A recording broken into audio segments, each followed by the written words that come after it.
Okay, so this video will be part of a series where I focus more on some of the education and learning theory concepts that can relate to using videos and animation in education.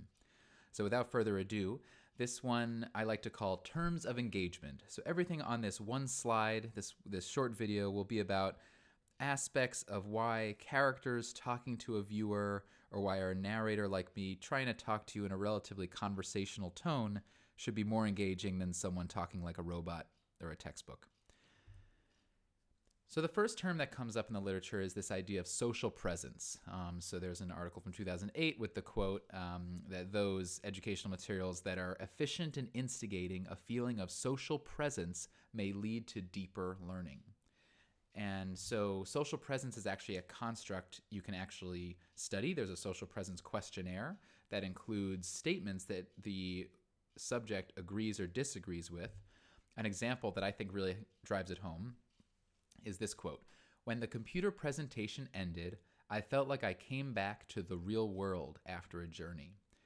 And so to take social presence to an extreme, think about maybe when you saw Avatar in theaters in 3D for the first time and you felt really immersed, and at the end you almost wished you could go back to the planet of Pandora, right? So that's kind of the extreme. So how can even our simple educational videos create a little bit of that sense of this dreamlike reality or this immersion, perhaps with connection to the speech of the narrator or characters, so that the viewer really feels like they were there? Because the idea is that if you're more socially connected to what's going on, you're going to remember it better and remember that content and knowledge, rather than just being a passive receiver.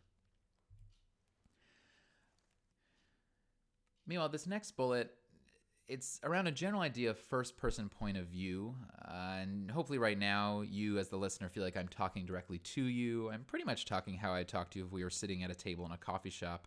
I'm not saying there are many different ways of describing terms of engagement.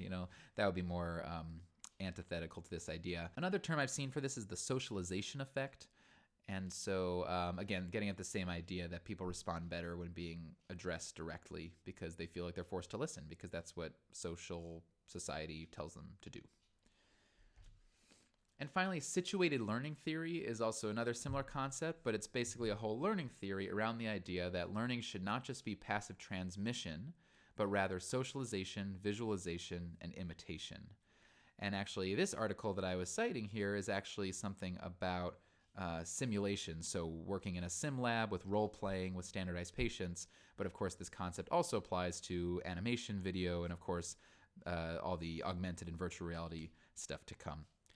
So it's sort of just a quick slide with a couple terms: social presence, the socialization effect, which I didn't actually put in that second bullet, and situated learning theory, all getting at similar overlapping ideas around making the learner feel immersed. And so these are terms that you can think about when creating your own content and also use to describe the benefits of your content when trying to get people to support your work.